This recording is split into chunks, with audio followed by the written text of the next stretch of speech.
Je m'appelle Christopher Vance. J'ai 32 ans et il y a 6 mois, j'ai détruit la vie de mon frère avec 3 morceaux de papier à l'intérieur d'une boîte en argent.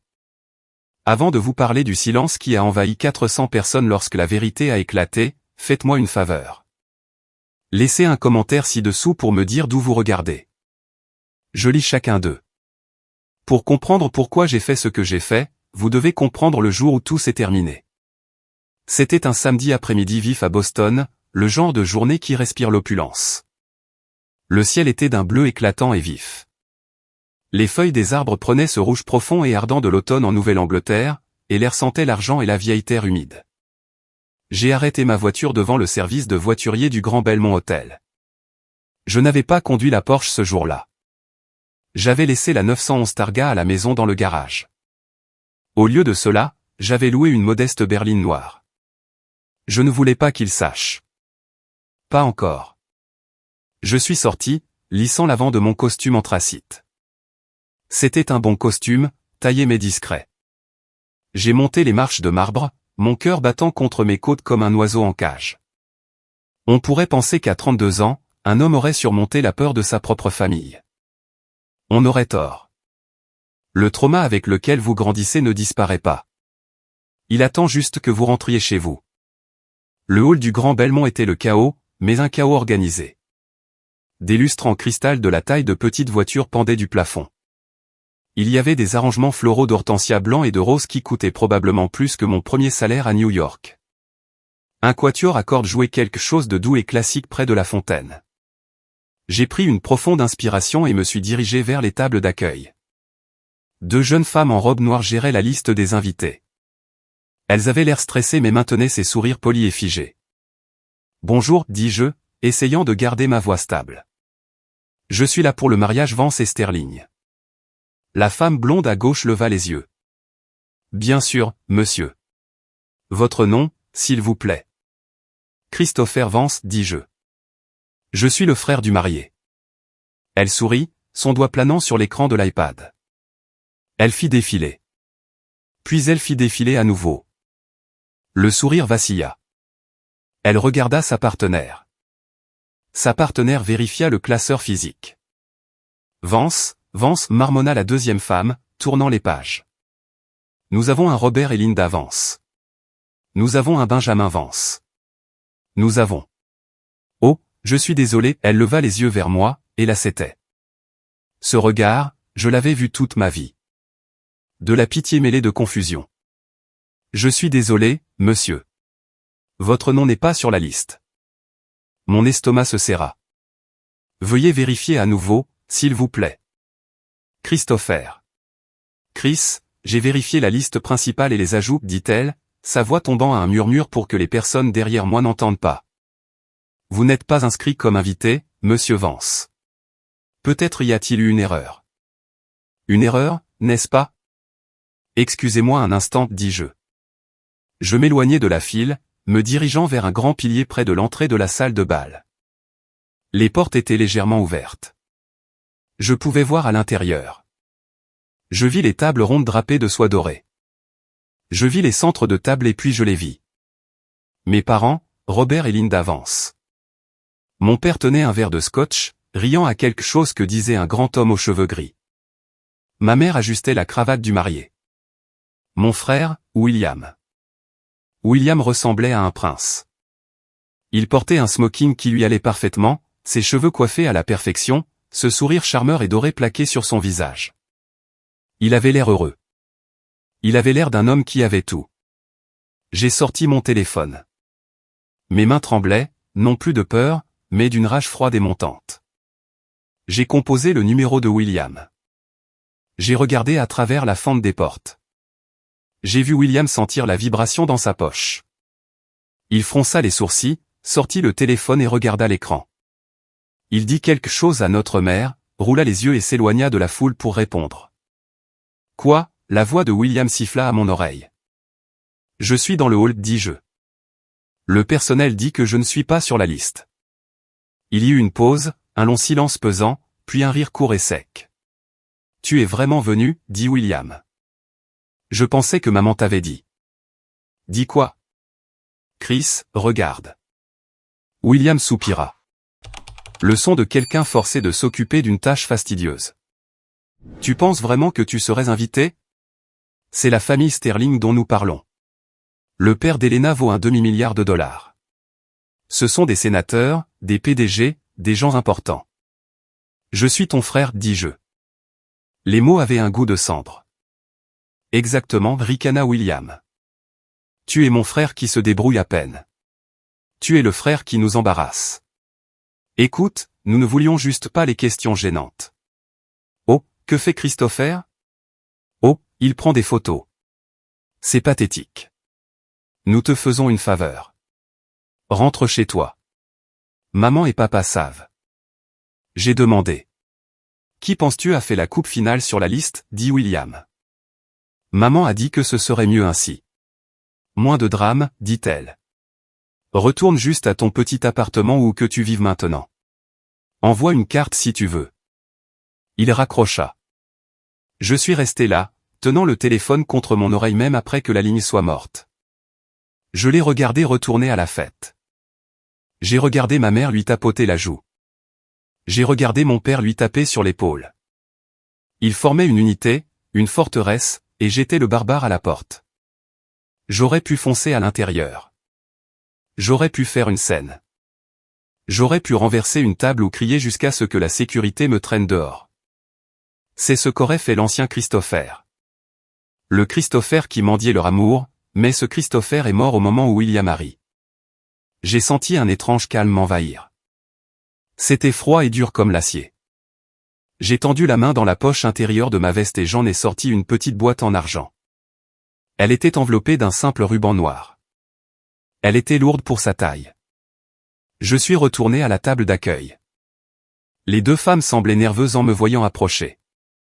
Monsieur, je ne peux vraiment pas vous laisser entrer, commença la blonde. Je sais, dis-je. Ma voix était différente maintenant, plus profonde, plus douce. Je n'essaie pas d'entrer. Je voulais juste déposer un cadeau. J'ai posé la boîte en argent sur la table, juste à côté d'une pile de boîtes Tiffany bleues et d'enveloppes qui contenaient clairement des chèques avec beaucoup de zéros. Ma boîte avait l'air petite, insignifiante, facile à manquer. Pourriez-vous me faire une faveur, demandai-je, me penchant légèrement. J'ai regardé la femme dans les yeux. Assurez-vous que le marié l'ouvre avant la coupe du gâteau. Une tradition familiale. C'est très important. La femme regarda la boîte, puis moi. Elle a dû voir quelque chose dans mon expression.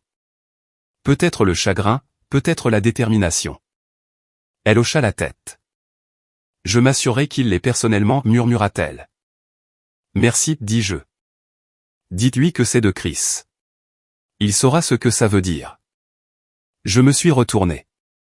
J'ai passé la fontaine, le quatuor à cordes jouant Vivaldi, le portier qui m'a tenu la porte. Je suis sorti dans l'air frais de Boston. Je n'ai pas regardé en arrière. Je n'ai pas pleuré. Je suis monté dans ma voiture de location, j'ai démarré le moteur et je suis parti.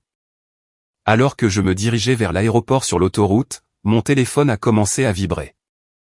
D'abord, un SMS de William. Tu as laissé quelque chose? Puis un appel manqué de ma mère. Puis un autre SMS de William. C'est quoi cette boîte? Je les ai tous ignorés. J'ai monté le volume de la radio. Je savais exactement ce qui allait arriver. Je connaissais la chronologie. La réception commencerait dans 1 heure. Le dîner prendrait 2 discours, puis les cadeaux.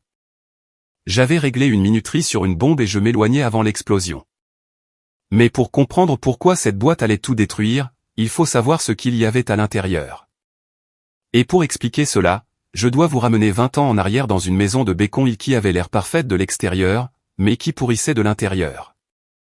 La voiture bourdonnait sous moi alors que je m'éloignais de la vie que j'étais censé vouloir. Mon esprit s'est évadé, décollant les couches du temps jusqu'à ce que je sois de nouveau un enfant, debout dans le couloir de notre maison coloniale à 3 étages sur Beacon Hill. Beacon Hill est magnifique. Ce sont des rues pavées, des réverbères à gaz et des façades en briques qui chuchotent vieil argent. Mais à l'intérieur de la maison Vance, l'atmosphère était toujours ténue, comme s'il n'y avait pas assez d'oxygène pour 4 personnes. Il y avait toujours une hiérarchie. Au sommet se trouvait mon père, Robert. C'était un avocat d'affaires, un homme qui considérait chaque conversation comme un contre-interrogatoire qu'il devait gagner. En dessous de lui, il y avait ma mère, Linda, une mondaine qui traitait ses enfants comme des accessoires qu'elle pouvait porter au gala. Et puis il y avait William. William était l'enfant prodige. Vous connaissez le type. Il a marché à 9 mois. Il a parlé par phrase complète à 2 ans.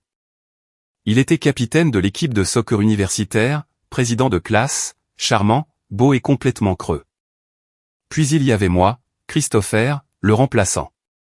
Le plan de secours. Je n'étais pas mauvais. J'avais de bonnes notes. Je ne me mettais pas dans le pépin. Mais je n'étais pas William. J'étais silencieux. J'aimais dessiner. J'aimais m'asseoir dans un coin et observer les gens, comprendre comment ils bougeaient, comment la lumière frappait leur visage. Mes parents appelaient ça bouder. Moi, j'appelais ça survivre. Le moment décisif. Le moment où j'ai su que je n'appartenais pas à cet endroit, c'est arrivé le jour de mes 12 ans. William a 3 ans de plus que moi. Son anniversaire est en juin. Le mien est en juin, 3 jours plus tard. Cette année-là, William a eu 15 ans. Une étape importante. Mes parents lui ont organisé une fête gigantesque au country club. Des cours de tennis réservés, un buffet traiteur, un DJ. Je me souviens être resté près du bol de punch, regardant William tenir la cour avec ses amis. Mon père le tenait par le bras, rayonnant. C'est mon garçon, ne cessait-il de dire. L'avenir de la firme est là. La fête a duré toute la journée. Quand nous sommes rentrés à la maison, épuisés, j'ai attendu. Je me suis dit, ok, maintenant nous aurons un gâteau pour moi. Juste la famille. Je me suis assis à l'îlot de la cuisine pendant que ma mère enlevait ses talons. Elle m'a regardé à l'intérieur. Chris, sois un amour et sors les poubelles. Les traiteurs ont laissé un désordre dans l'allée. Je l'ai regardé. Maman, c'est le 14. Elle a froncé les sourcils, se frottant les tempes. Je connais la date, Christopher. Quel est ton but? C'est mon anniversaire, ai-je murmuré. Le silence qui a suivi n'était pas un regret. C'était de l'agacement. Oh, dit-elle. Elle n'a pas halté. Elle ne s'est pas précipitée pour me serrer dans ses bras. Elle avait juste l'air fatiguée. Eh bien, nous sommes tous épuisés par la fête de William, chérie. Nous ne pouvons pas faire un autre gâteau ce soir. Nous commanderons une pizza demain ou quelque chose. Elle est sortie de la cuisine. Mon père n'a même pas levé les yeux de son journal. Je suis sorti par la porte arrière, devant les sacs poubelles débordant de la fête de mon frère, et je me suis assis sur les marches froides en pierre du jardin. Je n'ai pas pleuré. Je pense que j'avais épuisé mes larmes des années auparavant. Je me suis juste assis là et j'ai regardé la lune. Puis la porte arrière a grincé. C'était grand-mère Rose, la mère de mon père. C'était une petite femme, à peine 1,50 m, avec des cheveux comme de l'argent filé et des yeux qui pouvaient couper un diamant. C'était la seule personne de la famille qui ne regardait pas William comme s'il était un dieu. En fait, elle le regardait souvent comme s'il était une tache sur le tapis. Elle s'est approchée et s'est assise à côté de moi sur la marche froide. Elle sentait la lavande et la menthe poivrée. Ils ont oublié, n'est-ce pas, demanda-t-elle doucement. J'ai hoché la tête, regardant mes baskets. Des imbéciles, siffla-t-elle. C'était un son aigu et venimeux. Ce sont des imbéciles aveugles qui courent après de leurs défauts. Elle a fouillé dans son grand sac à main et en a sorti un étui en cuir usé. Elle l'a posé dans mes mains. Il était lourd. Ouvre-le, ordonna-t-elle. J'ai défait le loquet. À l'intérieur se trouvait un appareil photo. Ce n'était pas un jouet. C'était un Leica M3 vintage. Argent et noir, abîmé, mais magnifique. Il ressemblait à une machine construite pour capturer la vérité. Ceci appartenait à ton grand-père, dit-elle. Ce n'était pas un avocat. C'était un artiste. Il voyait le monde non pas pour ce qu'il pouvait en prendre, mais pour ce qu'il était. J'ai passé mes doigts sur l'objectif métallique froid. Pourquoi me le donnes-tu? William est l'aîné. Grand-mère Rose a ri. Un son sec et râpeux. William. Si je donnais ceci à William, il le mettrait en gage pour une nouvelle montre ou le laisserait dans un taxi. William voit des miroirs, Christopher. Il ne cherche que son propre reflet. Mais toi. Elle tendit la main et me prit le menton, tournant mon visage vers le sien. Tu as les yeux. Tu vois les ombres. Tu vois la lumière. Tu es l'observateur. Je ne veux pas être l'observateur, dis-je, ma voix se brisant. Je veux être vu. Alors fais-les te voir, dit-elle férocement. Utilise ceci. Construis un monde si grand qu'ils ne pourront pas détourner le regard. Mais fais-le pour toi, pas pour eux. Cet appareil photo est devenu ma bouée de sauvetage. Je l'emportais partout. Je photographiais les fissures dans le trottoir, la façon dont la lumière frappait l'horizon de Boston à l'aube, les visages fatigués des navetteurs dans le métro. J'ai commencé à voir la beauté dans la structure, dans les lignes, dans l'architecture. 6 ans plus tard, j'avais 18 ans. J'avais été accepté au programme d'architecture de Cornell. C'était mon rêve. J'avais travaillé d'arrache-pied pour construire un portfolio qui avait remporté des prix nationaux. J'ai assis mes parents à table pour discuter des frais de scolarité. Je savais que nous avions de l'argent. Mon père était associé dans le cabinet. Papa, dis-je, faisant glisser la lettre d'acceptation sur la table en acajou. Je suis admis. Mon père y jeta un coup d'œil et la repoussa. Architecture. Chris, ce n'est pas une carrière. C'est un programme de premier ordre, ai-je soutenu. J'ai besoin de la compte pour les frais de scolarité, le fonds universitaire. Je sais que vous en avez créé un pour nous. Mon père s'éclaircit la gorge. Il regarda ma mère. Ma mère s'occupa de sa salade. À ce propos, dit mon père, prenant une gorgée de vin. Le stage de William à Londres. C'est cher et il avait besoin d'une voiture pour se déplacer. Une voiture fiable. Vous lui avez acheté la BMW, dis-je platement. Je l'avais vue dans l'allée. Une toute nouvelle M3. Vous avez dépensé mon fonds universitaire pour la voiture de William. C'est un investissement dans son avenir, intervint ma mère, sa voix stridente. L'apparence compte dans son industrie. Christopher, il doit projeter le succès. Toi. Eh bien, tu peux aller à l'université d'État ou prendre des prêts. Si tu es vraiment sérieux avec cette chose artistique, tu t'en sortiras. Vous lui avez donné mon fonds universitaire pour une voiture, répétai-je. J'avais l'impression d'avoir reçu un coup de poing dans le ventre. Ne sois pas dramatique, claqua mon père. William va loin. Nous devons soutenir le gagnant. C'est de la simple économie. Le gagnant. Cette nuit-là, j'ai fait 2 valises. J'ai pris mes vêtements, mon carnet de croquis et le Leica que grand-mère Rose m'avait donné. J'ai laissé une note sur le comptoir. Je vais me débrouiller. Je suis sorti de cette maison et je n'y suis pas revenu avant longtemps. J'ai réalisé alors que pour eux, je n'étais pas un fils. J'étais une dépense, une pensée après coup. Mais grand-mère Rose avait raison.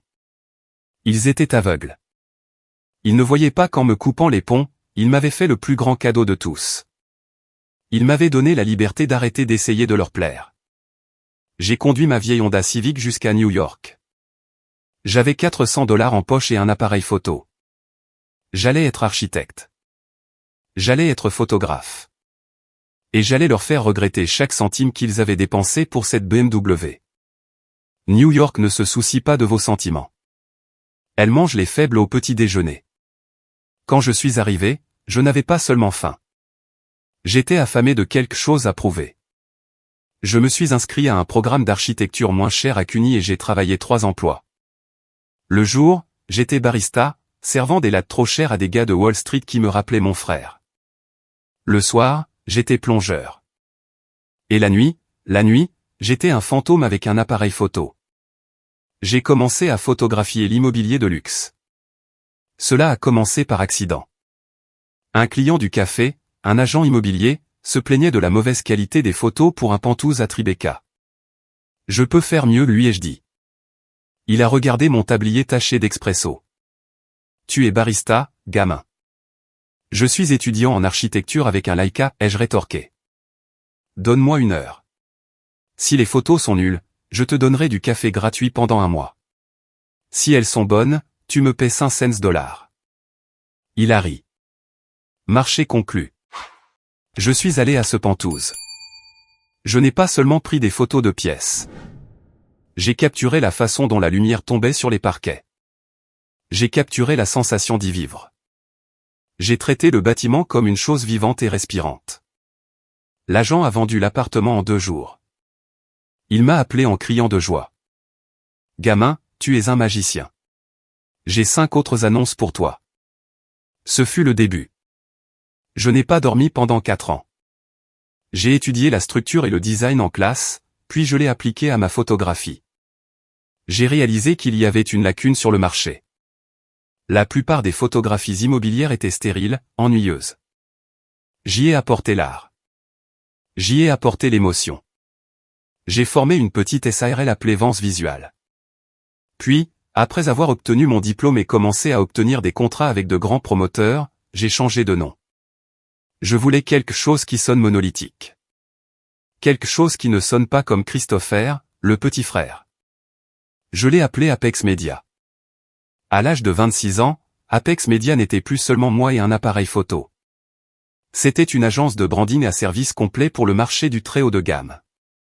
Nous faisions de la conception architecturale, du conseil, du rendu 3D et de la cinématographie haut de gamme pour des propriétés d'une valeur supérieure à 50 millions de dollars. J'ai embauché Sarah, ma directrice des opérations, une femme intelligente du Bronx qui pouvait sentir un mauvais contrat à 1 kilomètre. Nous avons grandi vite. Pendant que je construisais un empire, ma famille pensait que je me noyais. Je gardais ma vie compartimentée. Je n'ai jamais mis à jour mon LinkedIn. Je n'ai jamais publié mon succès sur Facebook. Quand je parlais à mes parents, ce qui était rare, peut-être un appel à Noël, je restais vague. Je travaille en freelance, disais-je. Tu prends toujours des photos, demandait mon père, sa voix dégoulinante de déception. William vient d'être promu vice-président senior, son salaire dépasse maintenant les 200 000 $. C'est super, papa, disais-je, regardant par la fenêtre du sol au plafond de mon loft à Soho. Peut-être devrais-tu lui demander un prêt, ma mère intervenait. Il est très généreux. Il pourrait t'aider. J'avais envie de crier. J'avais envie de leur dire que ma facture fiscale de l'année dernière était plus élevée que le salaire entier de William. J'avais envie de leur dire que je venais d'acheter une Porsche 911 Targa. Gris vintage, personnalisée, et payée en espèces. Mais je ne l'ai pas fait. Pourquoi? Parce que je les connaissais. S'ils savaient que j'avais de l'argent, la dynamique changerait. Ils ne m'aimeraient pas. Ils aimeraient mon portefeuille. Ils voudraient gérer mes investissements. Ils voudraient que je sauve William de ses dettes. Et William, oh, William avait des dettes. J'ai entendu des rumeurs par la vigne. William était un joueur.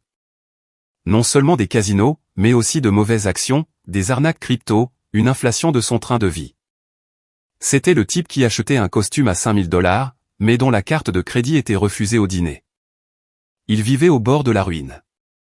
Maintenu à flot par mes parents et son charisme d'enfant prodige. J'ai gardé mon secret. Mon succès était mon armure. Le tournant est arrivé il y a 2 ans.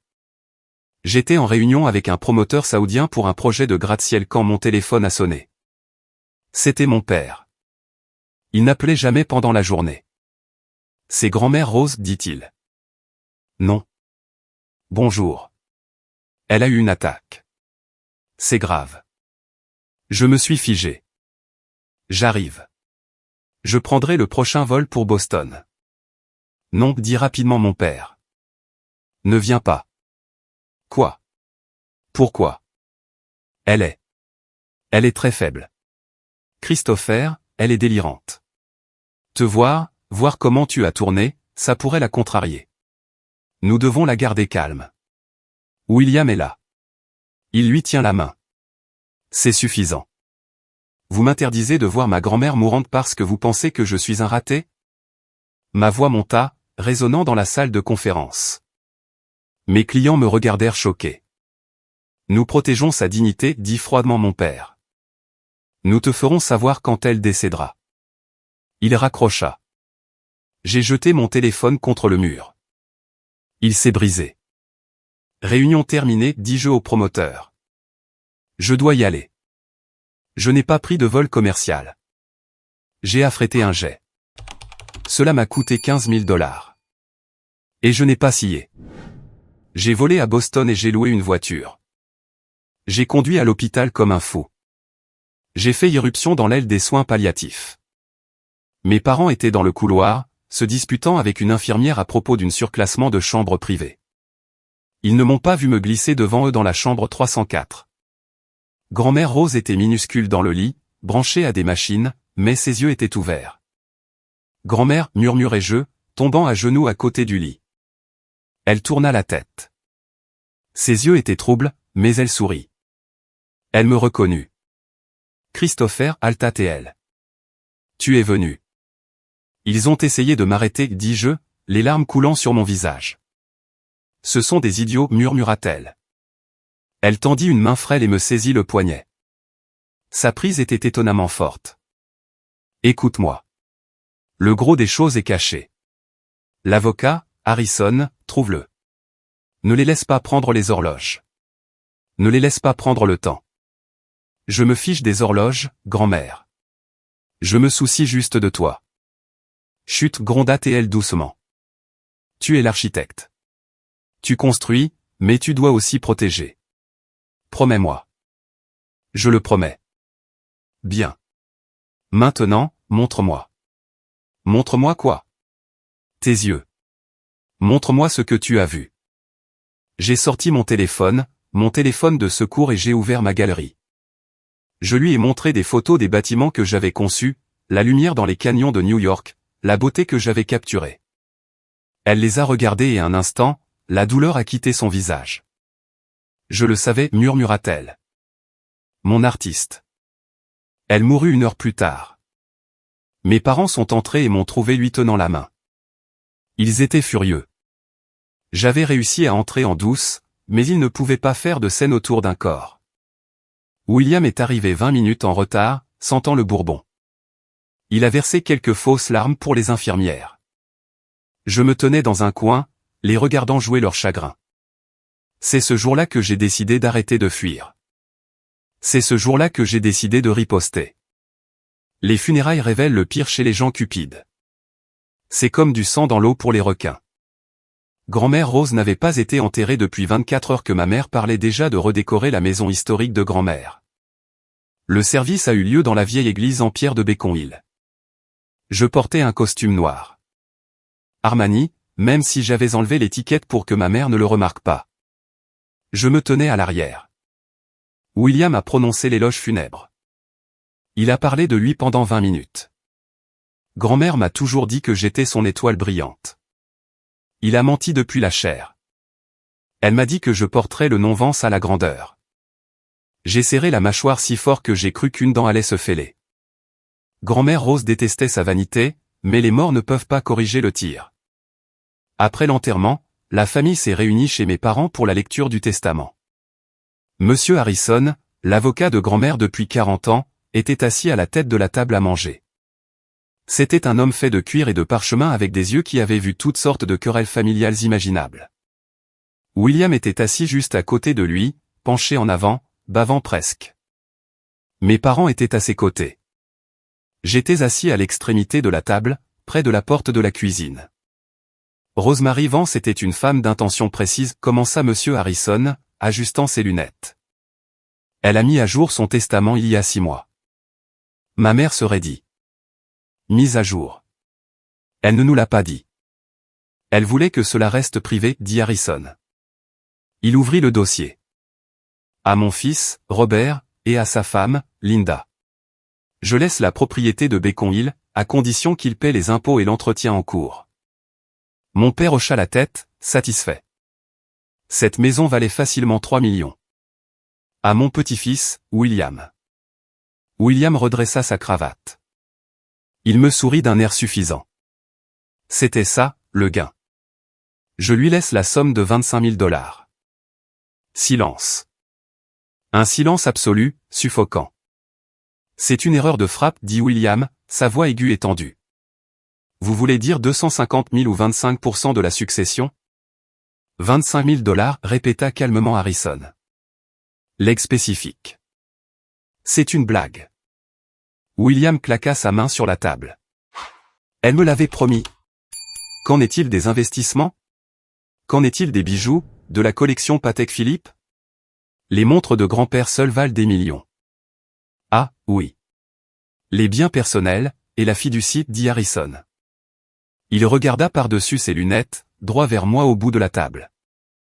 À mon petit-fils, Christopher. Tout le monde se tourna pour me regarder. J'ai senti l'air quitter la pièce. Je laisse l'intégralité du Hartwell Trust, qui comprend la collection de montres Patek Philippe, la parure de bijoux en saphir et son portefeuille d'actions diversifié. Quoi, ma mère hurla. Elle hurla vraiment. Christopher, il est instable. C'est un photographe freelance. Il les mettra en gage pour payer son loyer. La valorisation de ses actifs, continua Harrison, l'ignorant, est d'environ 2,3 millions de dollars. William avait l'air de vouloir vomir. Le visage de mon père devint violet. C'est une influence indue, cria mon père. Christopher a dû la manipuler quand il s'est faufilé à l'hôpital. Nous contesterons cela. Nous poursuivrons en justice. Harrison ferma le dossier d'un claquement. Vous pouvez essayer, Robert. Mais Rose l'avait anticipé. Elle a subi une évaluation psychiatrique complète le jour où elle a signé ce testament pour prouver sa compétence. Et il y a une clause de non-contestation. Si un bénéficiaire conteste le testament, il perd entièrement sa part. Alors, William, si vous poursuivez, vous perdez vos 25 000 dollars. Voulez-vous prendre ce risque? William s'affala sur sa chaise. Vaincu. Il me regarda avec une haine pure. Espèce de serpent. Tu as joué le rôle du petit-fils triste, n'est-ce pas? Je me suis levé. Je n'ai pas souri. Je n'ai pas jubilé. J'ai juste regardé Harrison. Merci, monsieur Harrison. Il y a une condition, dit Harrison, m'arrêtant. Une lettre de Rose à Christopher. Il me tendit une enveloppe scellée. Je l'ai ouverte sur le champ.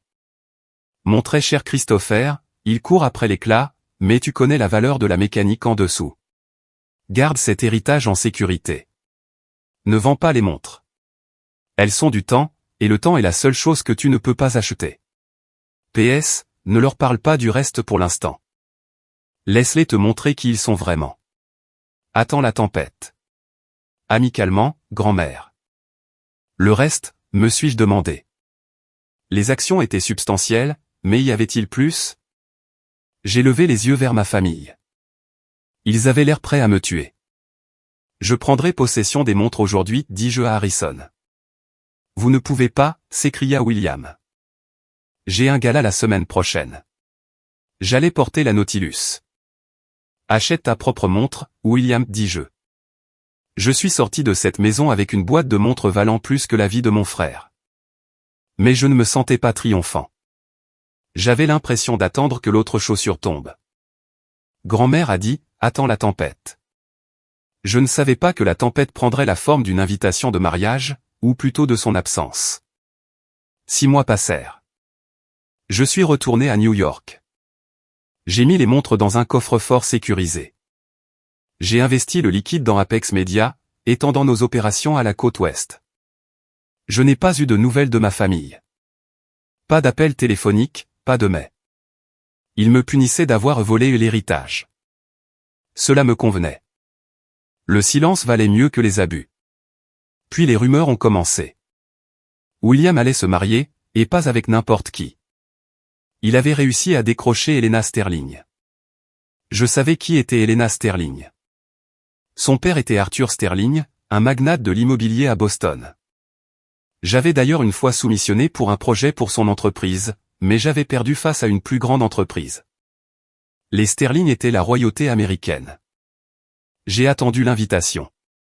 Je vérifiais ma boîte aux lettres tous les jours.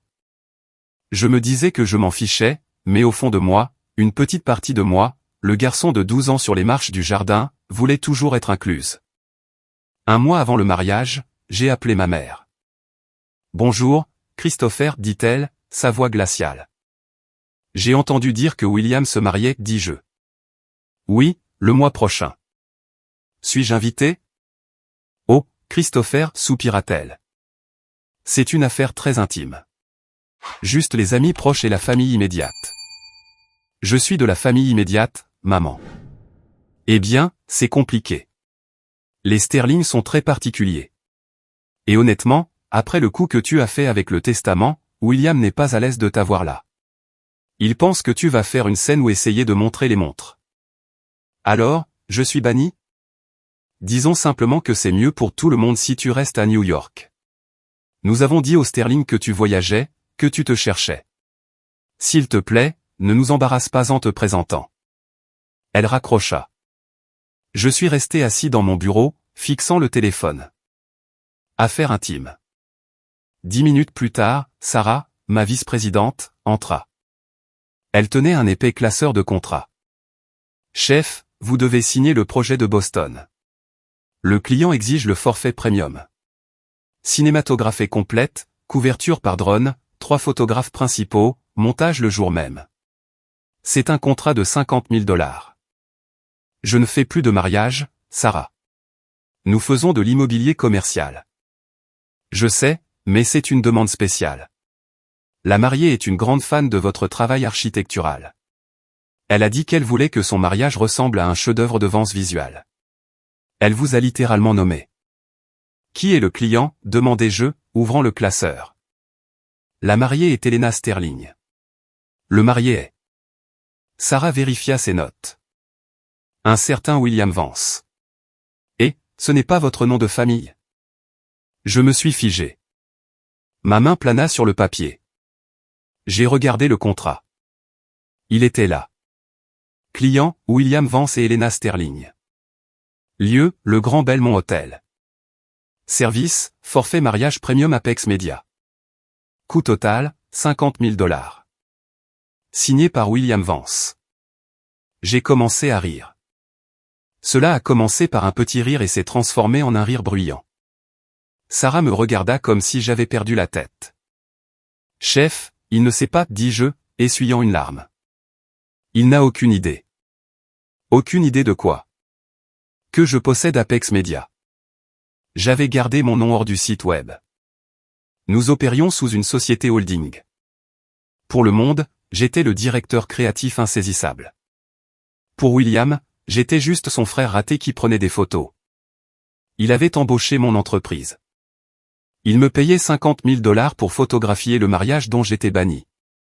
Sarah, dis-je, ma voix devenant sérieuse. Accepte le contrat. D'accord, mais je veux ajouter une clause. Un avenant spécial. Quel genre d'avenant? La clause de présence du directeur. Dis-leur que pour le forfait premium, le PDG d'Apex Media supervise personnellement le montage final et assiste à l'événement pour diriger les prises de vue principales. Tu veux aller à Boston? Demanda Sarah. Je pensais que tu détestais les mariages. Oui, dis-je en refermant le classeur. Mais celui-ci, je ne le raterai pour rien au monde. Les semaines précédant le mariage furent un flou. J'ai examiné les listes de prises de vue. J'ai vu les emails que William a envoyés à mon personnel. C'était un client cauchemardesque. Il exigeait des réductions. Il exigeait que nous retouchions son double menton. Il exigeait que nous le fassions paraître plus grand que la mariée. Il traitait mes employés comme des ordures. Qui est ce type? S'est plaint un de mes photographes. Il agit comme s'il possédait l'endroit. Il est sur le point de découvrir qui possède vraiment l'endroit, murmurai-je. 2 jours avant le mariage, j'ai fait mes valises. J'ai emballé les 3 documents qui seraient mon cadeau.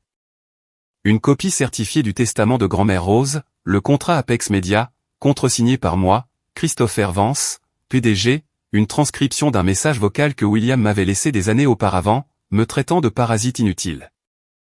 Je les ai mis dans la boîte en argent et puis je suis parti pour Boston. Nous sommes de retour au Grand Belmont. Je suis parti de l'hôtel après avoir déposé la boîte. Mon cœur battait la chamade. Je me suis enregistré dans un motel 6 juste en bas de la route. Je n'allais pas gaspiller de l'argent pour une chambre où je ne dormirais pas. J'ai troqué mon costume contre mes vêtements de travail. Pantalon cargo tactique noir, polo noir avec le logo Apex Media brodé sur la poitrine, et un casque. Je ne revenais pas en tant qu'invité. Je revenais en tant que patron. J'ai attendu que la réception batte son plein. Mon équipe était déjà à l'intérieur. J'avais envoyé un SMS à Sarah, qui agissait en tant que productrice principale sur place. La boîte est-elle sur la table, Sarah? Oui. Juste à côté du gâteau. Il ne l'a pas encore vue. Moi? Bien. J'entre par l'entrée de service. J'ai garé la voiture de location à l'arrière. J'ai dépassé le personnel de cuisine qui fumait des cigarettes. J'ai montré mon badge Apex Media à la sécurité. Je suis avec l'équipe de tournage, dis-je. Ils m'ont laissé passer. Je me suis glissé dans la salle de bal. Il faisait sombre, éclairé par des lumières d'ambiance violette et dorée. La musique était forte. Une chanson pop générique qui faisait danser les demoiselles d'honneur. J'ai repéré mon équipe près de la scène. Sarah m'a vu et a hoché la tête. Elle m'a tendu un boîtier d'appareil photo avec un objectif 70 à 200 mm. Il est sur le point de faire les discours, murmura-t-elle dans son casque. Et ensuite les cadeaux. J'ai tiré ma casquette vers le bas. Je me suis fondu dans les ombres. J'étais de nouveau l'observateur invisible, exactement comme grand-mère Rose le voulait. Le MC, un type ringard dans une veste scintillante, prit le micro. Mesdames et messieurs, avant de couper ce magnifique gâteau, William et Elena ont décidé d'ouvrir quelques cadeaux spéciaux de la famille. La foule a applaudi. William se leva, rougi par le vin et l'adoration. Il avait l'air d'un roi. Elena était belle mais fatiguée. Apportez-les, cria William. Les demoiselles d'honneur apportèrent quelques boîtes. Taste-vin, vase en cristal. Des trucs ennuyeux. William fit des blagues, charmant la foule. Puis la demoiselle d'honneur attrapa la boîte en argent. Oh, celle-ci est intéressante, dit le MC. Pas de carte à l'extérieur, juste une boîte en argent. William la regarda en plissant les yeux. Il la reconnut. Je vis son visage vaciller une fraction de seconde. Il se souvint de m'avoir vu dans le hall. Il pensa probablement que c'était une blague. Une mesquinerie. Ouvre-la, chérie, dit Elena. William prit la boîte. Il rit nerveusement. Probablement quelque chose d'un admirateur secret, hein. Il détacha le ruban noir. La pièce se tut, anticipant des bijoux ou des clés de voiture. Il souleva le couvercle. Il fronça les sourcils. Il tendit la main et sortit les papiers. Qu'est-ce que c'est, marmonna-t-il. Des papiers. Lisez-les à voix haute, cria quelqu'un de l'arrière. William déplia le premier document. C'était le contrat. J'ai zoomé avec mon objectif. Je pouvais voir la sueur perler sur son front. Il lut l'entête, Apex Media Service Agrément. Il balaya le regard vers le bas. Ses yeux s'écarquillèrent. Sa bouche s'ouvrit, mais aucun son n'en sortit. Il vit la signature. Christopher Vance, PDG. Il leva les yeux, scannant frénétiquement la pièce. Où est le photographe, bégaya-t-il dans le microphone. La foule murmura. Pourquoi demandait-il le photographe? Il laissa tomber le contrat et ramassa le deuxième papier. Le testament. Ceci. C'est un faux, murmura-t-il. Mais le microphone l'intercepta. C'est un faux. Qu'est-ce que c'est, Will? Demanda Elena, se penchant. Elle attrapa le papier. Ses yeux le parcoururent. La collection Patek Philippe, lut à haute voix. Bénéficiaire unique, Christopher Vance. La pièce halta. Une inspiration collective de 400 personnes. Les sterling chuchotèrent. Mes parents, assis à la table d'honneur, devinrent pâles. Il l'a volé, cria William, sa voix se brisant. Mon frère a volé mon héritage. Et maintenant il ruine mon mariage avec ses mensonges. Il perdait les pédales. Le masque de l'enfant prodige glissait. Et il n'est même pas là, cria William, jouant la victime. Il était trop lâche pour se montrer, alors il a envoyé ses ordures. C'était mon signal. J'ai tapé sur mon casque. Sarah, coupe la musique. Éteins les lumières de la salle. Mets un projecteur sur le pilier sud. Copier, chef, dit Sarah. La musique s'arrêta instantanément. La pièce fut plongée dans l'obscurité. Les invités poussèrent des cris perçants. Puis un seul projecteur lumineux s'alluma. Non pas sur la scène, mais sur moi. Je me tenais là, tenant mon appareil photo, vêtu de noir. J'ai lentement enlevé ma casquette. J'ai levé les yeux vers la scène. Je suis juste ici, William, dis-je. Ma voix n'était pas amplifiée, mais dans le silence de mort de la salle de bal, elle portait. William avait l'air d'avoir vu un fantôme. Chris. J'avançais, le projecteur me suivant.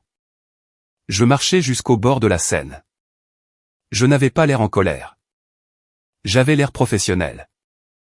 Je crois que vous avez quelque chose à dire à votre photographe de mariage, dis-je calmement. Puisque vous m'avez embauché, vous. Vous possédez Apex, bégaya William. Mais vous êtes fauché. Vous êtes barista. Je possède l'entreprise à laquelle vous venez de payer 50 000 $, dis-je. Et je possède les montres que vous avez dit à votre nouveau beau-père être les vôtres. J'ai regardé Arthur Sterling. Il était debout, le visage rouge de fureur. Il regarda de moi à William. William, retentit la voix tonitruante de Monsieur Sterling. M'avez-vous dit que la collection Patek Philippe était vos biens? L'avez-vous utilisée comme garantie pour la compte de la maison? William se recroquevilla. C'était censé être à moi. Grand-mère l'a promis. Mais elle l'a laissé à Chris, dis-je, désignant le testament dans la main d'Helena. Parce qu'elle savait que vous le vendriez pour payer vos dettes de jeu. Dettes de jeu? Helena laissa tomber le papier. Elle recula de lui. William, tu as dit que tu les avais remboursés. Je l'ai fait. Enfin, j'allais le faire avec l'argent des montres. William était en train de s'effondrer. Il confessait des crimes dont il n'avait même pas encore été accusé. Ma mère se leva. Christopher, arrête ça. Tu es en train de tout ruiner. Je me suis tourné vers elle. J'ai levé mon appareil photo et j'ai pris une photo. Clic. Le flash l'a aveuglé une seconde. Je fais juste mon travail, maman, dis-je. Capturer l'instant. N'est-ce pas ce que tu voulais? Un mariage parfait. Sécurité, cria William. Faites-le sortir d'ici. 2 agents de sécurité s'avancèrent. Touche-moi, dis-je, brandissant une copie du contrat. Et je te poursuis pour rupture de contrat et agression. Je suis le prestataire. J'ai le droit légal d'être ici. Les gardes hésitèrent. Ils regardèrent Monsieur Sterling. Monsieur Sterling leva la main. Laissez-le parler. Il regarda William avec dégoût. Vous m'avez menti. Vous avez menti à ma fille. Vous avez menti sur vos actifs. C'est juste un malentendu, plaida William. Chris est jaloux. Il a toujours été le frère raté. Le frère raté, répétai-je. Je fis un signe à Sarah. Sur les écrans de projection géants derrière la scène, ceux destinés à montrer un diaporama du couple heureux, une nouvelle image apparut. C'était un relevé bancaire, un bilan d'entreprise pour Apex Media, montrant les revenus trimestriels. Les chiffres étaient en millions. C'est l'entreprise que j'ai bâtie, dis-je. Sans fonds universitaires, sans BMW, sans votre aide. Je regardais William. Il était petit. Si petit. Je ne suis pas venu ici pour ruiner ton mariage, William. Tu l'as fait toi-même en bâtissant ta vie sur des mensonges. Je suis juste venu te faire un cadeau. J'ai désigné la boîte en argent. La vérité. La pièce était silencieuse. On aurait entendu une mouche voler. Et puis Helena Sterling, la mariée, fit quelque chose d'inattendu. Elle retira son énorme bague de fiançailles en diamant. Elle la regarda une seconde, puis regarda William. La bague est-elle payée, demanda-t-elle doucement. William ne répondit pas. Il ne le put pas. Elle laissa tomber la bague dans la boîte en argent. Cling. Je crois que le mariage est terminé, dit-elle. Voici la suite de l'histoire, reprenant immédiatement là où la 6e partie s'est arrêtée. Je crois que le mariage est terminé. Lorsqu'Helena Sterling prononça ces mots, laissant tomber sa bague en diamant dans ma boîte en argent, le son fut petit, un cliquetis métallique aigu, mais il frappa la pièce comme un coup de feu. Un instant, personne ne bougea. C'était un tableau de destruction totale. William se tenait au centre de la scène, la bouche s'ouvrant et se refermant comme un poisson hors de l'eau, son visage perdant l'arrogance rubiconde qu'il avait affichée quelques minutes auparavant. Mes parents, Robert et Linda, étaient figés à la table d'honneur, leur flûte de champagne encore à moitié pleine, leur réputation méticuleusement élaborée se dissolvant en temps réel sous la lumière crue du projecteur que j'avais commandé. Puis le chaos éclata. Cela commença par un murmure. Un grondement sourd de 400 personnes réalisant qu'elles assistaient à l'implosion de l'événement mondain de la saison. Puis vinrent les flashs, non pas des appareils photo professionnels, mais des iPhones. Partout où je regardais, des écrans s'allumaient. Les invités, sénateurs, associés de cabinets d'avocats, débutants enregistraient. Monsieur Sterling n'attendit pas les agents de sécurité. Il monta les escaliers de la scène, se déplaçant avec l'élan terrifiant d'un homme qui bâtissait des gratte-ciel pour gagner sa vie. Il se tint à quelques centimètres de mon frère. « Vous avez utilisé ma fille, dit Sterling. » Sa voix n'était pas forte. C'était un grondement bas et dangereux que le microphone capta parfaitement. « Vous avez utilisé mon nom. Vous avez utilisé mon crédit pour obtenir des prêts que vous ne pouviez pas rembourser. Et vous m'avez menti en face sur vos actifs. » Arthur, s'il vous plaît, bégaya William, tendant la main. C'est un malentendu. Les montres, elles étaient censées être à moi. Christopher les a volées. Il a trompé grand-mère. Il est mentalement instable. Arrête de parler, claqua Sterling. Il se tourna vers moi. Pour la première fois de ma vie, Arthur Sterling, le titan de l'immobilier de Boston, me regarda. Il ne vit pas le frère raté que mes parents avaient décrit. Il vit l'homme debout sous le projecteur, calme, vêtu de noir tactique, tenant les preuves. « Monsieur Vance, me dit Sterling. Ce contrat est-il légitime? Possédez-vous Apex Media? » Je n'eus pas besoin de répondre. Sarah, ma vice-présidente, sortit des ombres de la régie technique. Elle monta sur scène, tenant une tablette. Elle avait l'air vive, professionnelle, et complètement exaspérée par les absurdités de William. « Monsieur Sterling, dit Sarah, sa voix projetant clairement. Je suis Sarah Jenkins, directrice des opérations d'Apex Media. Je peux confirmer que Christopher Vance est le fondateur et seul propriétaire de l'entreprise. Je peux également confirmer que nous avons été soumis à 3 mois d'abus verbaux, de non-paiement des heures supplémentaires et de demandes déraisonnables de la part du marié qui a invoqué votre nom pour menacer notre personnel. » Elle tapota sa tablette, et l'écran de projection derrière nous changea. Ce n'était pas un relevé bancaire cette fois-ci. C'était une chaîne de mails de William Vance à Sarah Jenkins. Objet, facture en retard. Savez-vous qui est mon beau-père? Si vous me dérangez à nouveau à propos de ce supplément de $5000, je demanderai à Arthur Sterling d'enterrer votre petite boutique de photographie. Mon frère est aussi un photographe raté. Je sais à quel point vous êtes désespéré. Faites juste votre travail. La foule haleta. Je vis une femme au premier rang se couvrir la bouche. Sterling lut l'email sur l'écran géant. Son visage prit une teinte de rouge que je n'avais jamais vue auparavant. Il se tourna vers William. « Vous avez menacé un fournisseur en utilisant mon nom, » murmura Sterling, tout en étant secrètement fauché. « J'étais stressé, » cria William. Il regarda nos parents. « Maman, papa, faites quelque chose. » Mon père, Robert, se leva finalement. Il ajusta sa veste de costume, essayant de retrouver l'autorité qu'il utilisait dans les tribunaux. Il s'approcha de la scène, essayant de paraître digne, mais il avait juste l'air vieux. « Maintenant, Arthur, dit mon père, adoptant sa meilleure voix d'avocat. Ne nous précipitons pas. Il s'agit clairement d'un conflit familial qui a dégénéré. Christopher a toujours été difficile.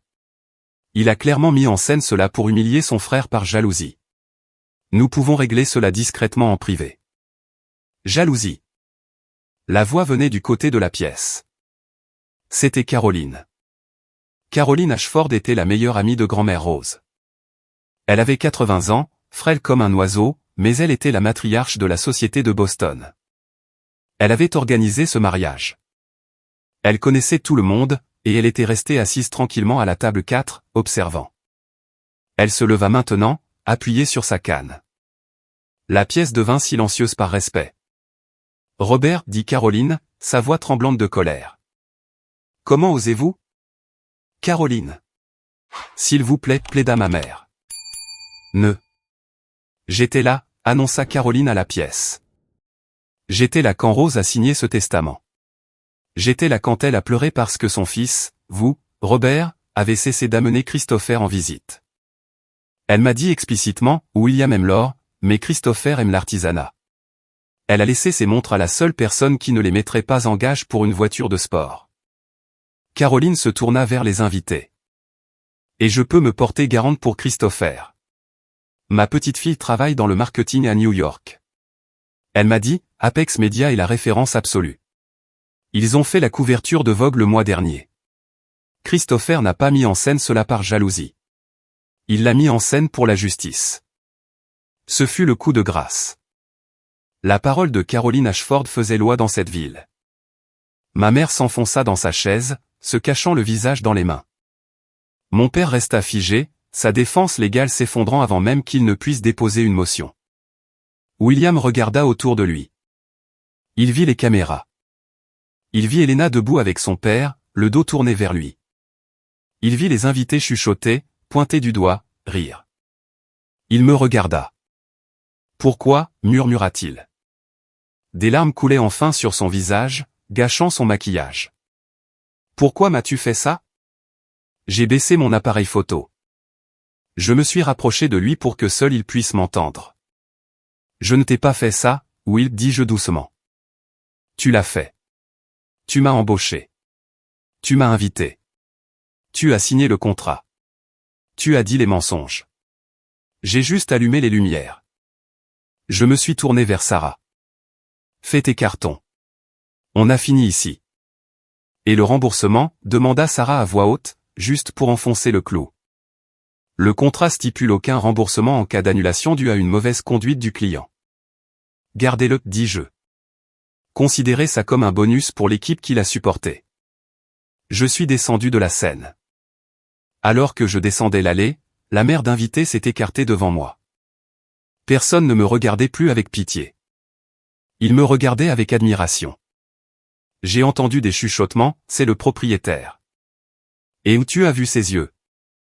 Et il vaut des millions. Je m'en fichais. Rien de tout cela n'avait d'importance. La seule chose qui comptait était le poids qui se soulevait de ma poitrine. J'ai atteint la sortie. J'ai vu Elena près de la porte, le bras de son père autour d'elle. Elle pleurait, mais elle a levé les yeux quand je suis passé. Christopher, dit-elle. Je me suis arrêté. Je suis désolé, Elena. Tu ne méritais pas d'être un dommage collatéral. Elle essuya ses yeux. Elle regarda la boîte en argent qu'elle tenait encore, celle qui contenait la vérité. Tu m'as sauvé, murmura-t-elle. Si je l'avais épousé, si j'avais signé le contrat de mariage basé sur ces mensonges, il m'aurait ruiné. Tu n'as pas ruiné mon mariage. Tu m'as sauvé la vie. Elle tendit la main et me serra la main. Merci. J'ai hoché la tête. J'ai poussé les doubles portes de la salle de bal. Dehors, l'air était frais et doux. Le voiturier attendait. Je ne suis pas allé à ma voiture de location. J'avais appelé un service pendant que j'étais en coulisses. Une élégante voiture noire était en marche arrière. Je suis monté. Où allons-nous, monsieur Vance? Demanda le chauffeur. L'aéroport, dis-je. Ramenez-moi chez moi. Derrière moi. À l'intérieur du Grand Belmont Hotel. J'entendais les cris commencer. Les avocats de la famille Sterling étaient probablement déjà en train de rédiger l'annulation des fiançailles. Les invités réclamaient leurs cadeaux. Mes parents essayaient probablement de savoir qui blâmer. Mais j'étais parti. J'étais enfin vraiment parti. Les retombées furent nucléaires. J'ai pris l'avion pour New York cette nuit-là, mais l'histoire a voyagé plus vite qu'un jet. Au moment où j'ai atterri, la vidéo de la révélation du mariage était en vogue sur TikTok. Quelqu'un l'avait sous-titré, « Une riche mariée découvre que son fiancé est un menteur fauché et que son frère raté possède l'entreprise ». Elle avait 3 millions de vues en 6 heures. Internet a fait ce qu'Internet fait de mieux. Ils ont trouvé William. Ils ont trouvé son LinkedIn. Ils ont trouvé le titre de vice-président dans un cabinet financier boutique qui s'est avéré être un poste fictif arrangé par les relations de mon père. En 48 heures, William a été viré. Son cabinet a publié une déclaration se dissociant de ses fausses déclarations financières personnelles. Les Sterling ont été impitoyables. Monsieur Sterling a poursuivi William pour fraude, cherchant à récupérer les coûts du mariage et de la bague de fiançailles, qui s'est avérée avoir été mise par William sur une carte de crédit qu'il avait ouverte au nom d'Elena. Et mes parents, ils ont sombré dans l'obscurité. Ils ont débranché leur ligne fixe. Ils ont supprimé leur compte Facebook. Ils se sont cachés dans cette grande maison de Beacon Hill, qui semblait soudainement très petite. Je n'ai pas célébré. Je n'ai pas fait sauter le champagne. Je suis retourné au travail. Je me suis assis dans mon bureau au siège d'Apex Media à Hudson Yard. Mon bureau est un cube de verre surplombant l'Hudson River. C'est calme. C'est propre. C'est réel. 2 semaines après le mariage, ma réceptionniste m'a appelé. Monsieur Vance, dit-elle, sa voix hésitante. Il y a 2 personnes ici pour vous voir, Robert et Linda Vance. Ils disent qu'ils sont vos parents. Ils n'ont pas de rendez-vous. J'ai fait pivoter ma chaise pour regarder la rivière. J'ai observé un ferry fendre l'eau grise. J'aurais pu les renvoyer. J'aurais pu demander à la sécurité de les escorter dehors, mais je savais que ce moment allait arriver. Le dernier acte. Faites-les entrer, dis-je. Les portes s'ouvrirent. Mes parents entrèrent. Ils avaient l'air diminué. C'est le seul mot qui convienne. Le costume de mon père était froissé. Ma mère ne portait pas ses perles habituelles. Ils ressemblaient à des réfugiés d'une vie qu'ils ne pouvaient plus se permettre. Ils s'arrêtèrent au milieu de la pièce, regardant les récompenses sur mes étagères, les maquettes architecturales, la vue sur la ville. Christopher, dit ma mère. Sa voix était faible. Je ne me suis pas levé. Je ne leur ai pas offert de siège. Robert, Linda, dis-je. Mon père a tressailli à l'utilisation de son prénom. Nous sommes tes parents, mon fils. Biologiquement. Oui, dis-je. Que voulez-vous? Mon père s'éclaircit la gorge. Nous sommes venus parler de la situation avec William. De quoi à son sujet? Il est en mauvaise posture, Chris, dit ma mère, les larmes aux yeux. Il a perdu son emploi. Les Sterling le poursuivent pour un demi-million de dollars. Il parle de faillite. Il pourrait perdre son appartement. Cela semble être un problème pour l'enfant prodige à résoudre, dis-je. C'est ton frère, claqua mon père, un éclair de son ancienne colère revenant. Tu l'as détruit. Tu l'as humilié devant toute la ville. Tu as ruiné notre réputation. J'ai dit la vérité, dis-je calmement. Si la vérité l'a détruit, c'est de sa faute. Nous avons besoin d'aide, dit ma mère, s'avançant. Nous avons hypothéqué la maison pour l'aider à payer ses frais de justice. Si nous ne trouvons pas un règlement pour les Sterling, nous pourrions perdre la maison de Beacon Hill, la maison de ta grand-mère. Je les ai regardés fixement. Ils n'étaient pas là pour s'excuser. Ils n'étaient pas là pour demander comment j'allais ou pour dire qu'ils étaient fiers de ce que j'avais construit.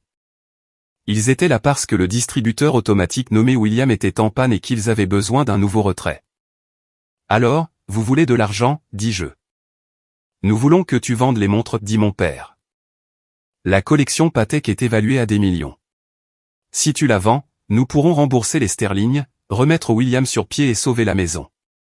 Ce sont des biens familiaux, Christopher. Ils nous appartiennent à tous. Je me suis levé, puis j'ai contourné mon bureau. Je me suis appuyé sur le bord, les bras croisés. Vous avez dépensé mon fonds universitaire pour sa BMW, dis-je. Mon père cligna des yeux. C'était il y a des années. Vous m'avez banni du chevet de grand-mère mourante. Nous essayons de la protéger. Vous m'avez banni du mariage. Vous avez dit aux gens que j'étais mentalement instable. Vous avez dit aux gens que j'étais un échec. Nous étions justes. Ma mère s'interrompit. Elle ne put achever le mensonge. Vous ne voulez pas de fils, dis-je en la regardant dans les yeux. Vous voulez un financier? Vous avez misé sur le mauvais cheval, Robert. Vous avez mis tout votre argent et votre amour sur William parce que vous pensiez qu'il était le gagnant. Et maintenant qu'il a perdu, vous essayez d'encaisser votre pari de couverture. Je me suis dirigé vers le coffre-fort mural caché derrière un tableau. J'ai tapé le code. Bip bip bip. Mes parents ont regardé, l'espoir illuminant leurs yeux. Ils pensaient que j'allais chercher un carnet de chèques.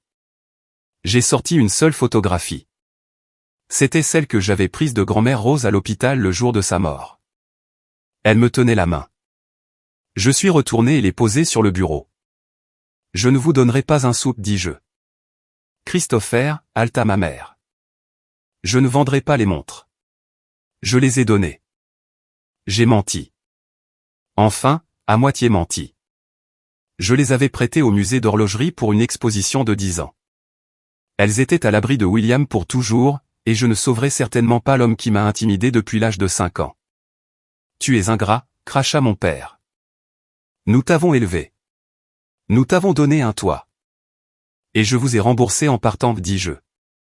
La dette est réglée. J'ai appuyé sur le bouton d'interphone de mon bureau. Sarah, veuillez raccompagner monsieur et madame Vance et informer la sécurité qu'ils sont définitivement interdits d'accès au bâtiment. Vous ne pouvez pas faire ça. Ma mère pleurait maintenant. Des larmes laides et désespérées. Nous sommes ta famille. Non, dis-je en la regardant dans les yeux. Vous êtes juste des gens que je connaissais autrefois. Sarah apparut à la porte avec 2 agents de sécurité.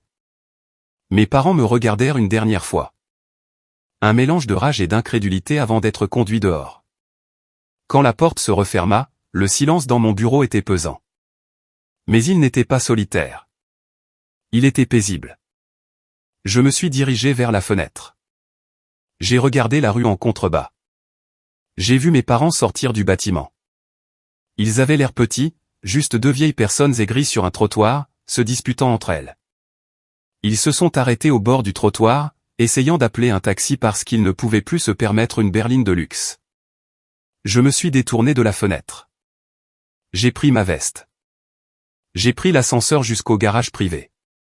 Ma voiture m'attendait, pas une voiture de location cette fois, ma Rolls-Royce Phantom, noir sur noir, l'emblème Spirit of Ecstasy scintillant sous les lumières fluorescentes. Je me suis glissé sur le siège du conducteur. Le cuir sentait la victoire. J'ai démarré le moteur, qui ronronnait comme un lion endormi. J'ai quitté le garage, me mêlant à la circulation new-yorkaise. Je ne roulais plus vers mon passé. Je ne roulais plus pour la vengeance. Je roulais vers mon avenir. Un avenir où je définirais ma propre valeur. Un avenir où la famille n'était pas une question de sang, mais de loyauté, de respect et d'amour. J'avais bâti un monde si grand qu'il ne pouvait pas détourner le regard, exactement comme grand-mère Rose l'avait dit. Mais le mieux, c'est que je ne me souciais plus de savoir s'il regardait. J'étais enfin libre. Cela nous amène à la fin de mon histoire. Ce n'était pas la fin dont je rêvais enfant. J'ai toujours voulu le grand câlin familial, la réconciliation. Mais la vie n'est pas un film de Hallmark. Parfois, la fin heureuse ne consiste pas à réparer une famille brisée. Elle consiste à avoir le courage de s'éloigner des morceaux. Cette expérience m'a enseigné la leçon la plus douloureuse mais la plus libératrice de ma vie. La famille n'est pas un titre. C'est un comportement. On nous apprend que nous devons à nos parents et frères et sœurs une loyauté inconditionnelle. Peu importe à quel point ils sont toxiques, on nous apprend à nous immoler pour les garder au chaud. Mais c'est un mensonge. Vous ne pouvez pas guérir dans le même environnement qui vous a rendu malade. Ma valeur n'a jamais dépendu de l'échec de mon frère ou de l'approbation de mes parents.